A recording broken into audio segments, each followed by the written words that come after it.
Šiandien startuojame Zakopanę. Atėjo rugsėjis, kol viskas dar nesušalo, nusprendėm dar pakeliaut. Norėjom važiuoti autobusu, bet kadangi ta kelionė, kur mes planavom važiuoti į Slovakiją, į Tatros, buvo atšaukta, tai pasirinkom važiuoti automobiliu. Nepilnas 1000 kilometrų, 12 valandų kelio, startuojant 4 ryto, jau 4-5 būsim vietoj garantuotai. Tai važiuojam.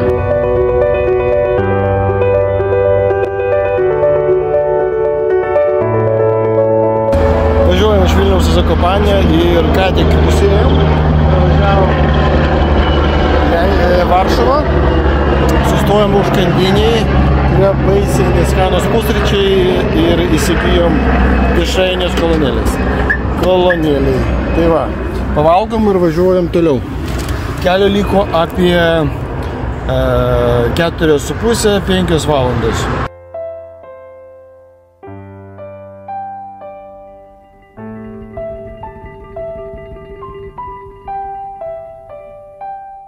Išvažiavom 4:30 ryto, dabar 3:30 ir mums liko iki Zakopanės miestelio 80 km ir 1,5 valandos kelio. Tai yra su visais sustojimais, su viskuo bus 12 valandų. Gal 13, jeigu mes neskubėsim ir nesustojom dar apsipirkti Bedronkoj. Pralėkėm gana gerai. Varšuvoje kamščių neaptikom, šiek tiek jau buvo kamščių tokie likučiai. Prie Krokuvos irgi buvo šiek tiek kamščių, bet navigacija kažkokiais keliukais mus pravedė ir labai sėkmingai mes čia viską pravažiavom.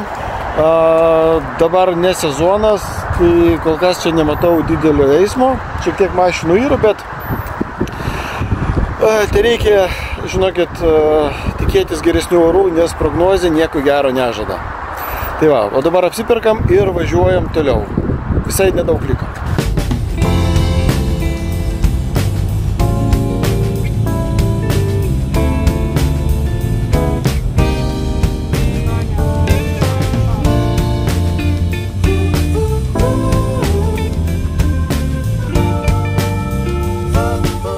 Šiandieną naktį apie 4:30 iškeliavom iš Vilniaus ir jau 6 valandą buvom Zakopanėje, susinešėm daiktus į viešbutį, tai yra apartamentus, pailsėjom, išėjom miestą pasivaikščiot, apžiūrėjom apylinkės, pavalgėm kaviniai, kuri vadinasi Krupova izba, visai skaniai, suvalgėm pirogus ir eisim ilsėtis.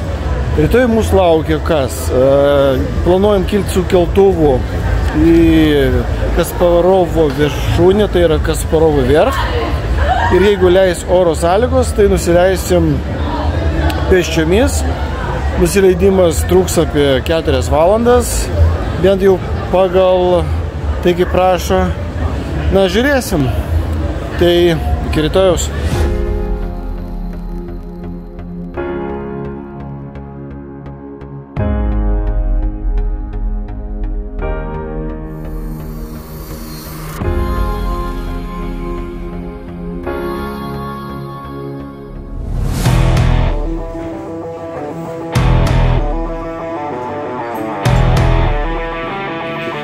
Vakar atvažiavom į Zakopanę iš Vilniaus automobiliu ir šiandieną pirma jau diena, kai mes pilnai būsim Zakopanėj.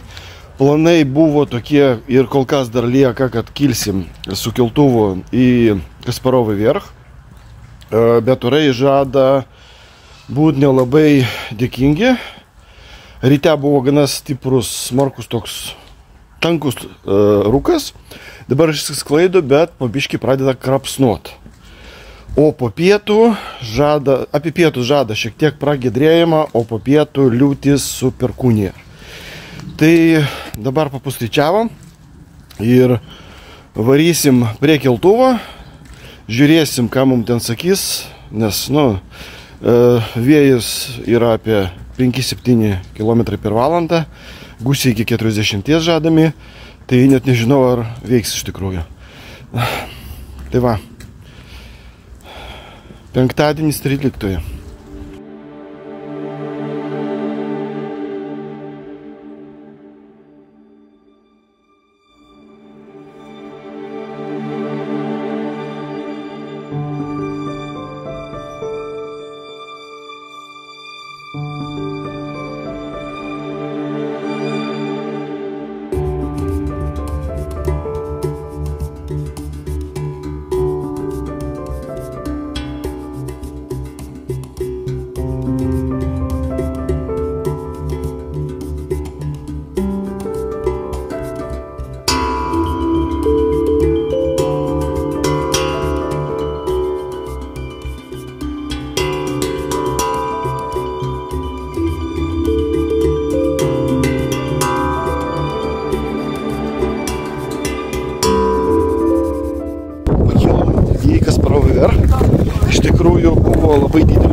sudėtingų sąlygų dėl vaizdų, nes pačioj didžiausias rūkas.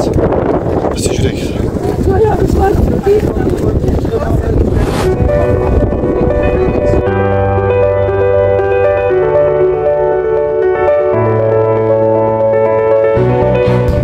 Iš čia yra du keliai realiai žemyn, gana stiprus vėjas ir vienas iš kelių eina gana stačiai ir tokių šlaitų ir atviras, labai stipriai pučia vėjas. Tai mes pasirinkome va šitą kelią, jisai kiek ramesnis ir kelio bus apie 3 gal 4 valandas, na, leidžiamas kelionė. Labai įspūdingi vaizdai, taip trūksta gal saulutės šiek tiek. Bet ko čia tikėtis, kai važiuoja rugsėjai. Tai va. Labai gražu, įspūdinga.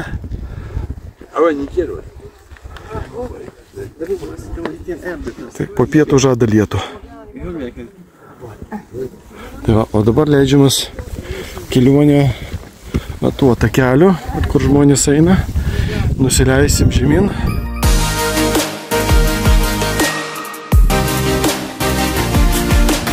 Nusileidom vos 100-200 metrų ir jau visiškai tyla, jau nėra to vėjo.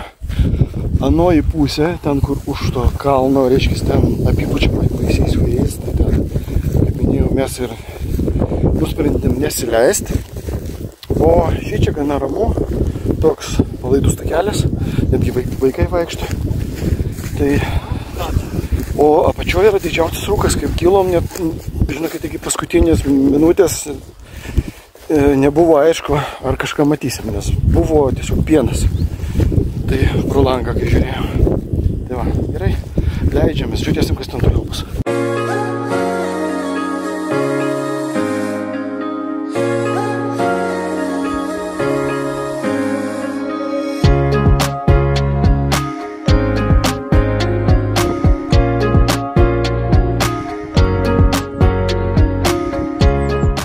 Kaip ir žadėjo prognozė, apie 11:30 vietinių laikų išlindo saulutė, šiek tiek mus pašildė.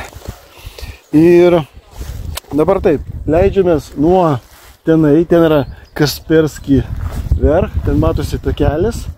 Ir takas gana ramus, žmonių ne per daugiausia, vienas kitas, nu aišku, ne sezono metu. Sezono jau čia jau turėtų būti labai daug žmonių. Nes ir privažiavimas patogus, ir šiaip takai geri.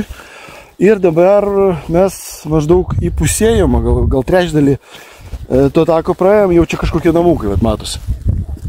Tai čia turėtų būti kažkokie poilsio aikštelė. Tai va, einam ir žiūrim, kas bus toliau.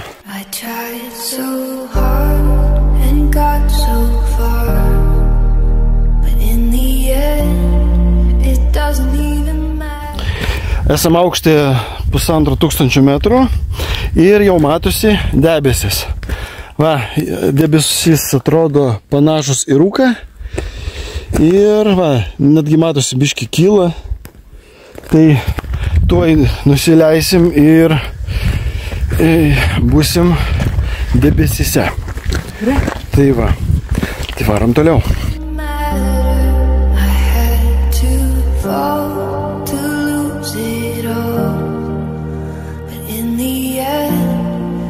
Doesn't even matter. I tried so hard and got so far, but in the end. Ką tik nusileidome iš Kasparovo viršūnės, grįžome į savo apartamentus ir prasidėjo lietutis. Šiaip iš tikrųjų labai mums šiandien pasisekė gerai, nes ryte pradėjo kropsnuoti, jau nežinom kaip čia kas bus. Nuvažiavom, reiškis, iki keltuvo. Pasistatė mašiną, tiesa parkingas 50 zlotų, kas yra apie 12 eurų. Nuėjom, pasižiūrėjom, na, rizikuojom. Įmam į vieną pusę, bilieto kaina mums kiekvienam kainavo po 115 zlotų, kas atitinka 26-7 eurams. Tai ką, pakilom. Pradžioje iš tikrųjų labai buvo liūdna, buvo balta, pro langą niekas nesimatė, kol nepakilom virš debesų, jau arčiau viršūnės. Ir ten jau prasidėjo vaizdai. Iš tikrųjų, vaizdai nustabus. Šiek tiek vėjuota, bet labai gražu. Ir saulutė išlindo, po to leidomės taku. Ir labai patiko iš tikrųjų. Nusileidom irgi, lietaus nebuvo praktiškai iki dabar, kai grįžom į namus.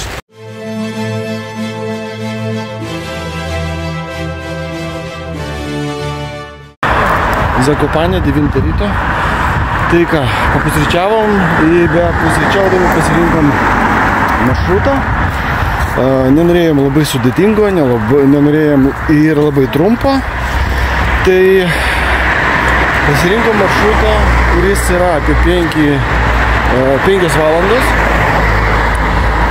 Startas, jeigu neklystu, miestelis šalia prie pat Gornik, aš po to parašysiu tiksliau. Ir išlendam mes ties Dolina Belego, tai yra arčiau centro. Jeigu kam įdomu, maršrutų parinkimai naudoja tokia programėlė APSA, vadinasi On Trail. Ir visai įdomiai ten rodo ir aukščių skirtumą nuo maršruto pradžios iki galo, ir sudėtingumą, da ir kelias nuotraukas, kas padeda šiek tiek susiorientuoti dėl maršruto sudėtingumo. Na ir laiką rodo, kilometrus ir visą kitą, tai bent jau praeitą kartą vakar planuodamas visai man padėjo. Pažiūrėsim, kaip čia šiandieną man gausis.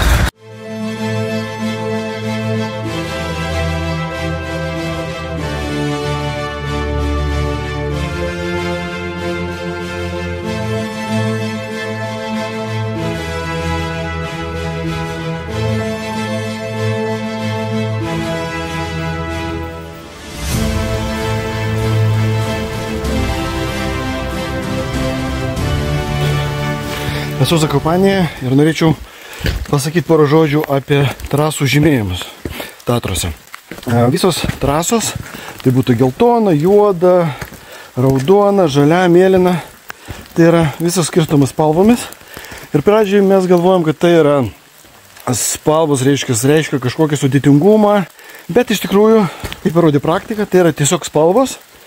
Ir kadangi spalvų kiekis yra ribojamas, tai yra ne viena geltona trasa, ne viena žalia, ne viena mėlyna. Tai yra tiesiog spalvų žymėjimas žemėlapise. Ir renkantis trasas nereikia atsižvelgti į jo spalvą, o reikėtų žiūrėti į laiką nuo taško A iki taško B, kiek užtruksit, atstumą ir aukščių skirtumus. Tai tie 3 rodikliai, kurie padės jums susiorientuoti, ar čia trasa yra sudėtinga ar ne. Nes kitur matosi, kad aukštingumas beveik nesikeičia, reiškia, einat tokią paprastą lygią vietovę, o kitur matosi, kad ten reikia per kilometrą ar per 2 kilometrus kokius 500 metrų pakilti, tai akivaizdu, kad ten jau bus gana ryškus ar sudėtingas pakilimas. Tai tiek apie trasas.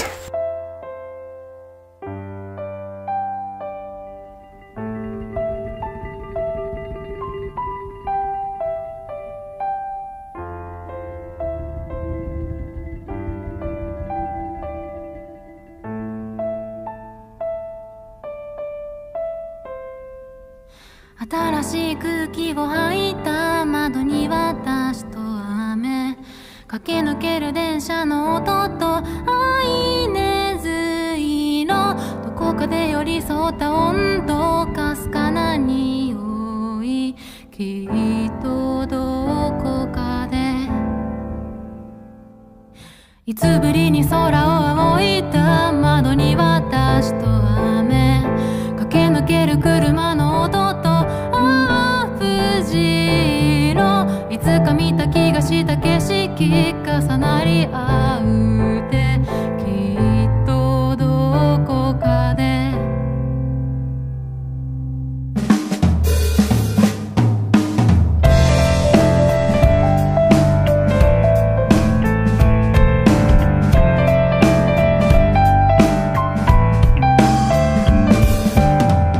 Prieš porą valandų grįžom iš Kalno. Mūsų maršrutas buvo apie 7,5 km, truko 5 valandas. Orai matot kokie, tai pusę šito mūsų maršruto mūsų lydėjo, nu, va tokie orai, sakykiu, be lietaus, gal biški krapsnojo. Tai buvo vienas pakelimas aukštį 1300, po to nusileidimas buvo iki Krioklių, į apie 900 metrų ir vėl pakelimas iki 1300 ir bekylant prasidėjo smarkus lietus, jau visi takeliai pasidarė mažais upeliais ir kylant plaukim prieš srovę, po to leidžiantis plaukim jau pasroviui. Ir šiaip buvo visai gerai, aišku, būtų geri orai, saulė, geresnis matomumas, pamatytumėm daug daugiau, bet irgi visai neblogai gavosi, žiauriai pavargom.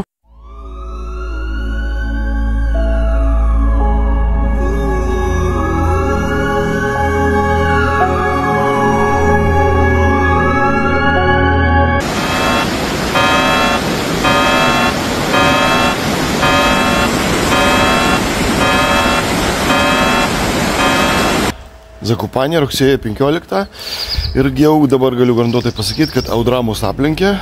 Kiek naujienos žiūrėjau, tai labiau Čekija, Slovakija, Kroatija, gal ir Vroclavą užkabino. Pas mus visai dar pusė velnio, bet jau tokie orai, kad Zakopanė iš tikrųjų veik nėra ką, jau pasivaikščiom po kalnus.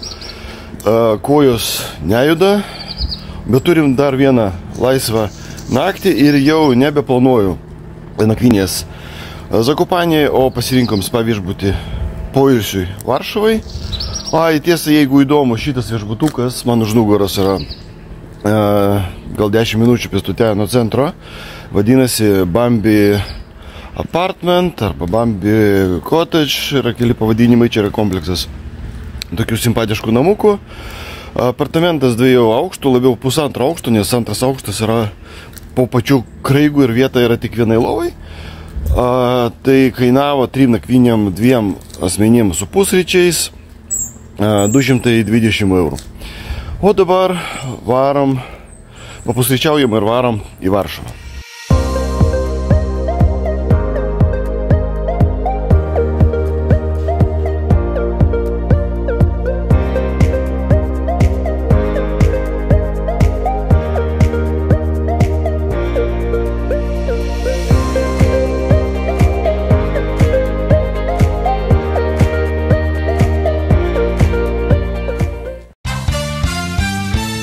Grįžtam iš Zakopanės į Vilnių su artimiausia nakvynė Varšuvai ir bevažiuojant pusiaukelį, maždaug 220 km pravažiavę apie 3 valandas, prisiminėm, kad norėjom pernai aplankyti vieną urvą, bet nepavyko, vadinasi Jaskina Rai. Ir šiais metais pasinaudodami progą, kad važiuojam pro pat jį, sugalvojom vis dėlto jį aplankyti. Šį kartą gal pavyks. Kadangi matot, kad mes jau vietoj, tai yra šansas, kad nupirksim bilietukus. Ten grupės formuojamos kas 15 minučių. Bilieto kainą nufilmuosiu ir padarysiu mažą klipuką, parodysiu, kaip čia kas buvo. Tai varom pasižiūrėti.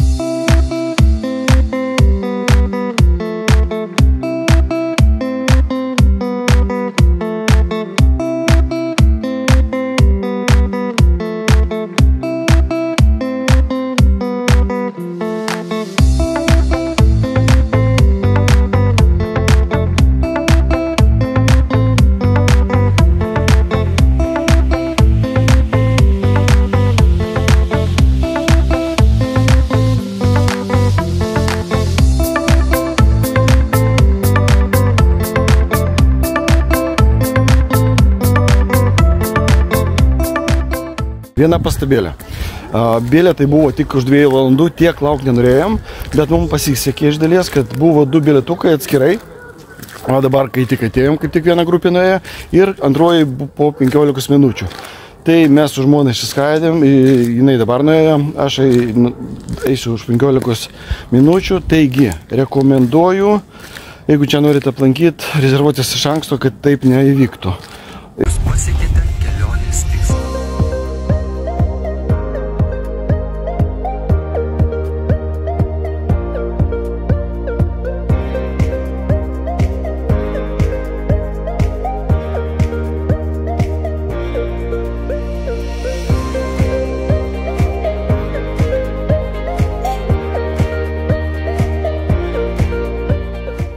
sustojom pusiaukelį link namų ir Varšuvai. Pasirinkom tokį viešbutuką, čia dvaro stiliaus toks pastatėlis. Labiau, kaip suprantu, orientuojasi į pokylius.